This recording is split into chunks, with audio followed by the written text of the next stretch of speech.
So what's interesting to me while I'm watching this, and Dave, you are an art man. Yes. You might even be the art man at this point. He is the art man. He's awesome. I'm all right. I do well for myself. So I'm thinking you probably know a couple things about color theory, and what I find really interesting about the last level, I'm assuming that most levels are aesthetically fairly different, the green brick in the background was not complimentary, and it wasn't like fighting. It was just a very interesting choice, and I say this most specifically because it didn't feel like it felt in the background. The green was still bright enough. It didn't feel like it had a ton of depth in that way for me as a first time, watcher, and definitely not the one on the controller yet. It was a little distracting, actually. Really? Did you see that when you've played this before? Like, did it feel like the whole screen was maybe a little flatter? No, I've never I haven't felt that really. My thinking is that the whole character of King Knight is meant to be really pompous, really blowhard, really garish and gaudy, and I think that's probably why they went with that. Makes sense. But that's the best I got. It just really stood out to me. I was like, wow, this is a strong choice. So to what we're doing right now, it's kind of cool, right? I think this is a flashback. Yes. Yeah. Do you remember what the character's name is? No, I think it was Luan. I think that's the guy who's helping you. Yes. Your name, I believe. Maybe I won't say it because I don't remember if it's a spoiler or not, but it'll come up.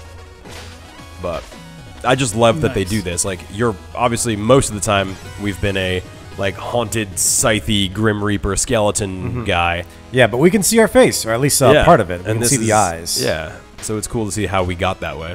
This is so beautiful right now. The color choices here are absolutely stunning. Yeah, they really did a great job with this game. I actually didn't appreciate the art for this at first. The whole game in general, or I guess the first version of Shovel Knight. Just because I was like, oh, they're just doing a thing. They're just doing a retro thing. They have a gimmick and they're doing it, But as I played it and really got into it and learned more about it, it's really well done. No, it really is. And we were actually talking about this briefly before the episode started, but one of the thing that really sets Shovel Knight apart from a lot of other retro throwback games is how committed they are to authenticity. You'll notice that in a lot of oh, hey, this looks familiar. But in a lot of retro throwback games, you'll have people who work with unlimited, the full spectrum of palettes that, modern computers can generate. They'll work with different pixel sizes and stuff like that. And this game is with, I think, with a couple of small exceptions. It's widescreen. And I think the Yacht Club games stated that they added, I think, 2 colors that weren't in the NES color palette originally, because I think they wanted to represent a particular skin tone, better. It makes sense. Fully commits to the authentic aesthetic of the NES, and also they do, and you're totally right. It does that, but it also sort of builds on it and evolves it just slightly. And the widescreen obviously really helps. And I feel like the game design philosophy behind this game is that same thing. It's still, this game could have been on the NES in some form, but the design has just evolved slightly, and it just is better than a NES game would be. Right. Yeah. You know what I mean? The way I describe this game is it's how you remember the NES games to be, not how they were. Because those of you who have either played NES games or grew up on NES games, a lot of them were extremely janky and extremely punishing. And this game marries how you basically what you like about NES games with modern game design. Because one of the reasons that NES games were very janky was because, aside from having very limited tool sets to work with, there were a lot of companies were still figuring out the rules to game design at the time. And a lot of them, of course, a lot of NES games were arcade ports. Let me see what these things are. You can get 2. Which one of those gives you absolutely no benefit and costs the most? Yeah. Oh boy. Let's see. Skeletal Sentry. We get a Skelefriend. Oh, that's fucking a Skeleton Sniper. Shit. Unleash a powerful close range strike and a Shadow Mirror. Cast reflections and attack from a distance.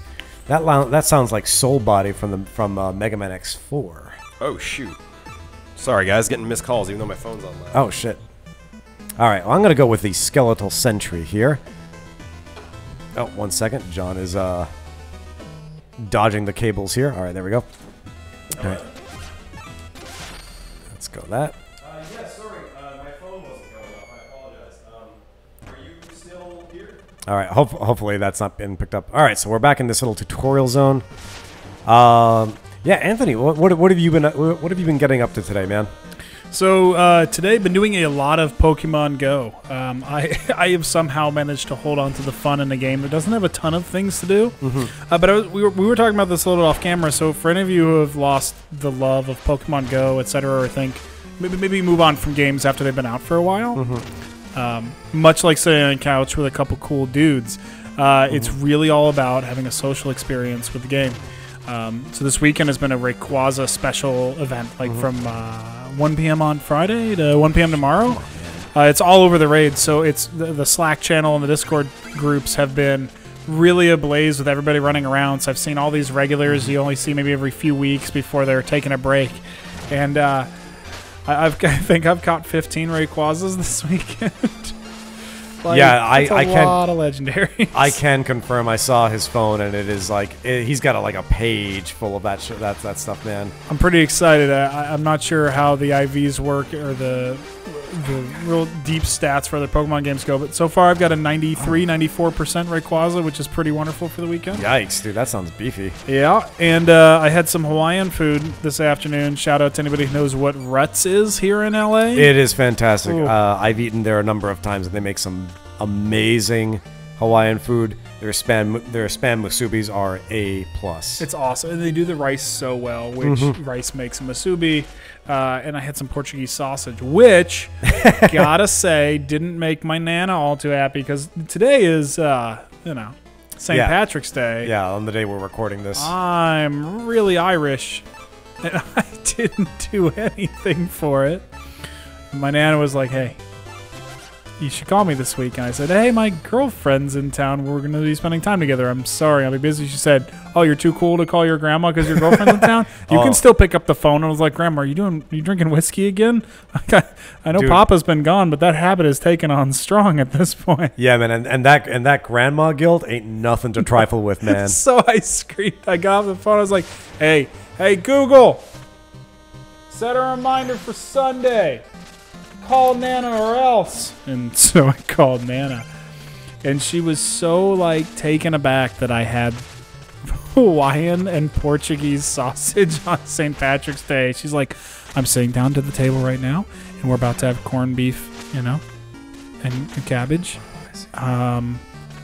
It's St. Patrick's Day. I was like, yeah, I thought about getting completely drunk and jumping in the river, but I figured this isn't Chicago. I don't want to bring culture too far over here to LA. So what are you expected to eat on St. Patrick's Day? Definitely corned beef and cabbage. I mean, it sounds really bogus, but when you get in, let's say when I was younger and more of the family would not disperse throughout the country. You could walk into the kitchen and see 3 slow cookers doing corned beef. Oh, okay, yeah. Just a load of it. And so you get the corned beef, the cabbage. Everybody in the family drinks a lot, so we all drink for a while. And it was almost always at my Nana and Papa's house with the large couches, the big screen TV, a couple rooms full of tables, and it was a really big mulling event. But that was also the days we'd get out the vinegar chips, which was always nice. But we kept it pretty simple, all things considered. I mean, if it was in Chicago... on my own, during college, it's get out over on that on the bridge and check out the Green River, and then desperately try to get home, and before the police show up to put down the parade. All right, I'm really sorry, Internet. I left you alone with these guys for so long. Even though I turned my phone on, I think maybe because I hit Do Not Disturb on my computer, or something. But anyway, I had 6 missed calls from the pizza guy. So thankfully he came back. I mean, he could have just been like, "Fuck right off," but. For sure, yeah. So he did come back, and I should have given him more tip, but I didn't have any cash in these pants. So 2 for 2. But when this episode wraps up, I'll feed you 2 some pizza. Excellent. Yes, I'm quite hungry. But are you thirsty? After food. All right. He needs the energy for the stamina. But are we thick? Oh, what is all this stuff over here? These creatures are gathering around a vessel marked with curios. Offer 1,000? Yeah. Take my money. You're really good with money, Dave. Literally dropped it on him. But it's a start. Yes. Oh, Lord. Hey, man, I mean, this money's got to get spent. I guess, yeah. Because you're just going to lose it. That's true. What the fuck did you do? You melted the poor man. No, I gave him life. Weeby Legion. All right. Oh, Oh, they power you up your shit. I can up. Okay, so I can't afford any of that stuff right now. But that's cool, though. Let's talk to this gentleman here. I can't believe it. You're to serve the Enchantress. I'm getting fired up just thinking about it. Maybe I should come up with a new special move. All right, let's. Oh, little kitty. Aw, fucking Oh, adorable. it was animated. How's your son? Oh, my son. My son is great. He had the worst day a couple of what was it, like last week? What happened? So basically, we needed to send him. Okay, this mirror's not doing anything. We needed to send him to the vet because he had a. Oh, what is it? We wanted to make sure he had some dental work taken care of. But we were also going to set him up with some blood work. So the vet told us, like, hey, make sure he doesn't have any more food after 10 p.m. Okay. So we Don't like where this is we were going. basically making our cat fast. Sure. For if any of y'all have ever gotten blood work before, like it's unpleasant, but we're humans. We understand it's for our own good. Right. So we put up with it. Right. It's only a day, whatever. A cat, on the other hand, is gonna be wondering like, why the fuck haven't you fed me yet? It's the meow Where's my apocalypse. food? You fucking dicks. Give me my fucking food. Wait, what the fuck? Why are you oh my god, you're putting me in a carrier. Oh my god, you're taking me out of this house. What the fuck are you doing? But allow me to translate. It's just meow. Yeah, meow, meow, meow, meow. Basically all that Yeah, for like yeah, hours yeah. until we get him into the vet. And then on top of that, so he's getting blood work done. He's getting put to sleep. And now he turns out he needed a Not that kind of extraction. put to sleep. No, yes. Yeah, Like yeah, yeah. Put under anesthetic. Sorry. Yeah. No, this is not a tragedy. This is just Officer Donuts. Very good, no good. They're very bad, no good, terrible, very bad day. He also needed tooth extraction, so he woke up with less teeth in his mouth. No. Oh, poor little guy. Yeah, and then on Did you top tell of the vet that you don't have to remove the teeth to do the blood work? no, but he actually did need some teeth removed because I don't know. I guess cat cavities or whatnot. Oh, Lord, I've never taken my cats to the vet. I wonder how. Oh shit! There's a record. Okay, when I run for public office, this is not animal abuse. This is just me being ignorant, right? Oh, That's cool. any Yeah. better. Yeah. All Nice. right. But yeah, basically that was his bad time. Otherwise, he's having he's great. He's at home now. Nice. He's cuddling up in his favorite little hammock nest with his favorite pillow, so he's okay.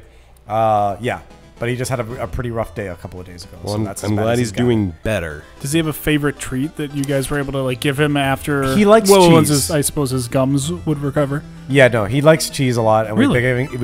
we've had him on a diet for a little while, but we've got him on a lot more wet food now. So like we were giving him a break from the diet so he can just get his bearings back and everything. Let's see. I think I'm gonna do Plague Knight. He's always right. fun. I think we're going to head over to the Explodatorium next time. Next time, see y'all. Bye bye. Bye.